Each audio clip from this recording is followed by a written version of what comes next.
Well, hello Berlin lovers, I'm Steven from Experience Berlin Tours, and I'm on Museum Island with the magnificent Alta National Gallery building behind me. And today, I want to cover some of the common mistakes that visitors to Berlin make, and how you, most importantly, can avoid them. I manage a Facebook group called Experience Berlin Travel Tips, and I've noticed many comments from group members mentioning lessons that they learned the hard way. And this video is not about tourist traps, although tourist traps are certainly things to avoid. Rather, it's more about things that can cost you time and money, or cause you inconvenience, stress, and lead to missed opportunities. So let's get started. Mistake 1. Underestimating just how big Berlin really is. This is a common mistake, not realizing sooner that this isn't going to be your only visit to Berlin, trust me. Judging from the trip reports posted in our Facebook group by our members, it's very apparent that most newbies to Berlin truly underestimate just how big the city is. At roughly 900 square kilometers, Berlin is Europe's 5th largest city, and that's if you include Moscow. And it's not just the city's physical size, it's also the sheer number of must-see sites. And while most of the big attractions are within Zone A of Berlin's transit map, you could find yourself wasting valuable time traveling inefficiently between sites. The common refrain from members of our group is, "I've just got to return. There's so much more to see." Take this example. You're interested in Cold War Berlin history, and you want to go see the Glienicke Bridge from the film Bridge of Spies. And then you want to go to the Stasi Museum. Well, there's a 35-kilometer distance between them, and it takes approximately 60 minutes by car and roughly 90 minutes by public transport from one to the other. You'll be better served doing a bit of pre-planning, creating a map of things that you want to experience, then think strategically about where you want to go and when. And most importantly, in my opinion, accept that this will not be your only trip to Berlin. I have a video in which I give a sample one-day itinerary designed specifically for those new to Berlin, which should help you with your planning. I will leave a link to this video in the description below. Mistake number 2, not getting a transportation pass. This is another issue that I see members of our Facebook group grappling with. The gist of the issue is whether or not to purchase a travel pass, whether a daily pass or a multiple day. Many visitors question whether a travel pass is even worth it. Or is it better off to save money and pay as you go on Berlin's public transit system? Let me save you the suspense. Just get a travel pass. There is a 24-hour pass and a 7-day pass offered by the Berlin public transit system.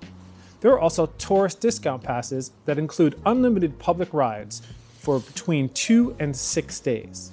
Plus you get 20 to 50% off entry prices at almost 200 locations throughout the city.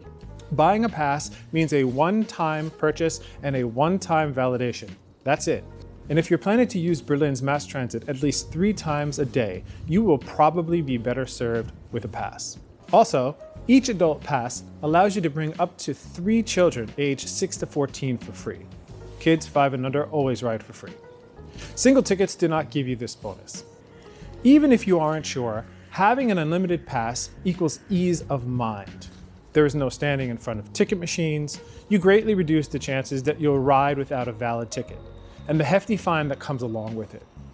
This is because with single tickets, you must remember to validate them, whether physically by inserting it into a validation machine or through an app.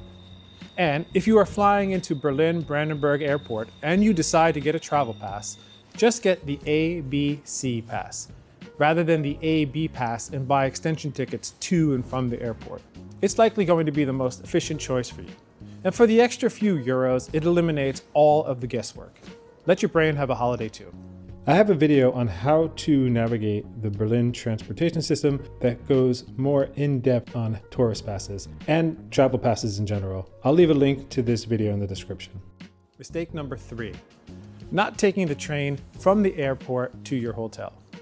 Now this one isn't always a mistake. My family and I recently traveled with another family to Croatia. Our return flight was delayed and we arrived at 11 at night. With 4 tired children, we decided to split a taxi and go straight home. So I get it. However, I noticed that a lot of people are uneasy about taking mass transit from the airport. Some are worried about transfers, others are worried about safety, some are concerned about luggage storage. These concerns are mostly unwarranted. Firstly, it's harder to find a safer public transport system than Berlin's. And the airport is serviced by 3 regional Bahn trains and 2 S-Bahn lines. The regional trains combined run 4 times every hour. The 2 S-Bahn lines run almost 24 hours, so you will always find a train to the city center. And I'll bet that at least one of these trains includes your desired stop. No transfers necessary. So consider taking the train. It's faster, and at €4.40 per adult ticket, it's much less expensive than a taxi, which, by the way, will cost you between 50 and 80 euros. And I have a video explaining all of your options for ground transport from BER Airport. I will leave a link to this video in the description below. Mistake number 4, not having cash or enough cash on you. Berlin has come a long way since I moved here some time ago. However, don't expect to be able to pay for everything with plastic. Most big tourist attractions, supermarkets, and corporate chains like Starbucks will gladly accept credit cards. Your Visas, your MasterCards for sure. However, many small shops throughout the city only accept cash.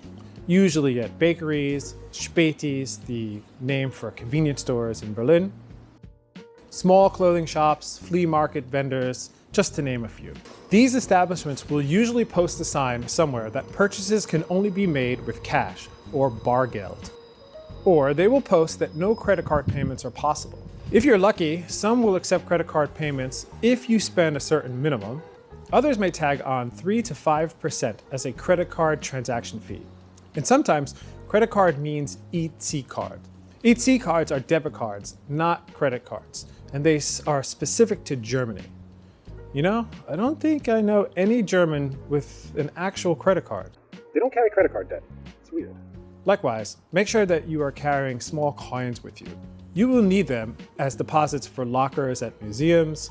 It also helps to have even smaller denominations for bathrooms. Most public bathrooms have a small fee to use, 50 cents or €1.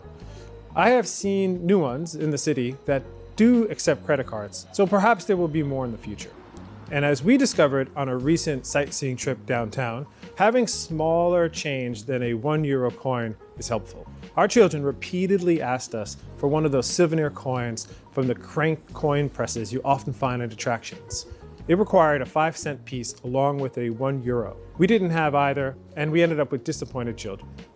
Mistake number 5 that visitors to Berlin should avoid is walking in bike lanes. Biking here in Berlin is taken very seriously, and many Berliners commute to work, to school, or to run errands on bikes. There are designated lanes that often, if not usually, run alongside pedestrian lanes on sidewalks. Sometimes bike lanes seem to have no logic whatsoever.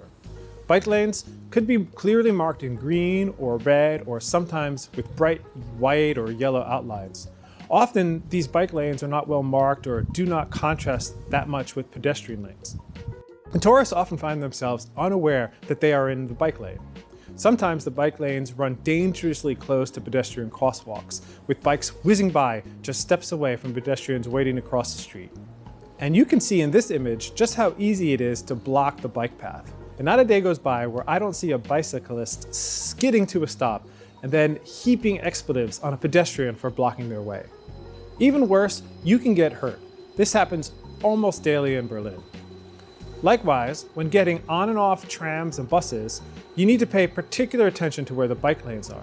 Sometimes they run in front of the shelter, and sometimes they wrap around the backside. You need to pay attention.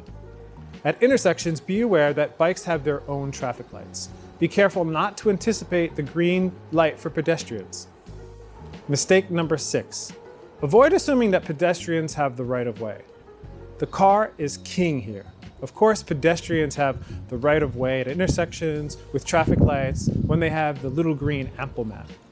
However, just about every other corner, motorized vehicles and bikes do not have to yield to pedestrians.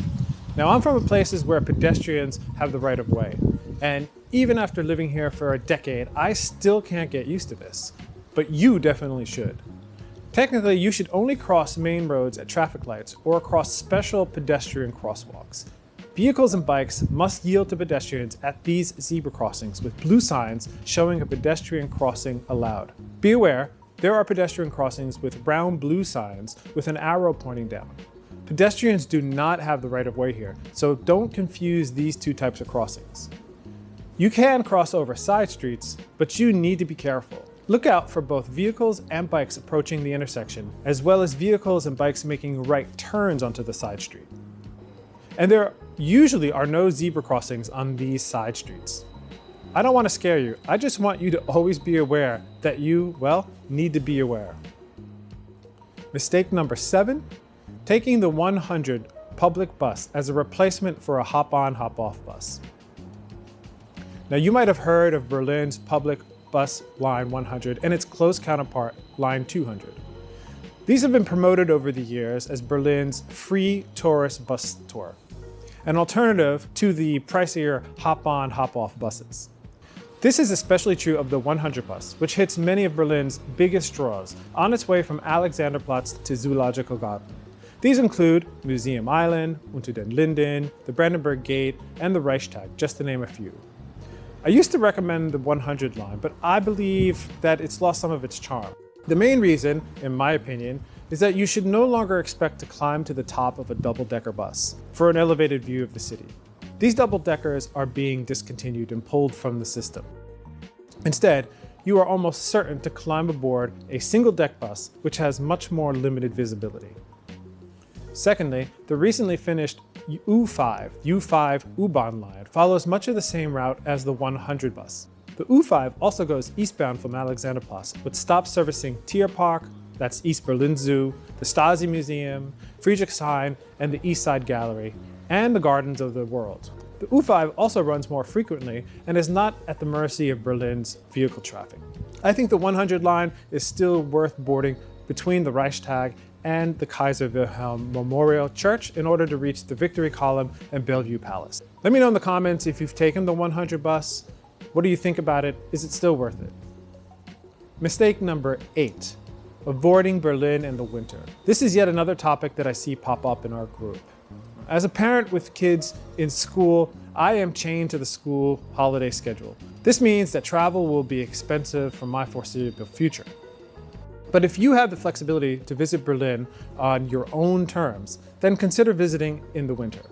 Firstly, flights, trains, and hotels are usually much cheaper. And the most cited reason for not coming are the cold temperatures and the belief that there are a lack of things going on. Well, Berlin has enough quality indoor activities to last you ages. There are just over 170 museums here. Add to that popular attractions such as the Reichstag, the TV Tower, or the Berlin Cathedral. Add to that sporting events. Both major football teams, FC Union and Hertha, as well as Alba, Berlin's basketball team, the Ice Bears, Berlin's hockey team, play during the winter months. There's also handball, but I still don't get why anybody watches that. And then add to that Berlin's extensive theater scene. So you see, don't just discount Berlin because of the weather. If you did that, you'd only visit between June and August. Okay, now let me show you what your first day in Berlin could look like in this video up here. And I also do walking tour videos like this one over here, where I walk along the route of the Berlin Wall. If you found value in this video, please give this a thumbs up. My channel is about Berlin travel tips and discovery. And if you have any questions or comments, you know where to leave them. I'll see you in the next video. Cheers!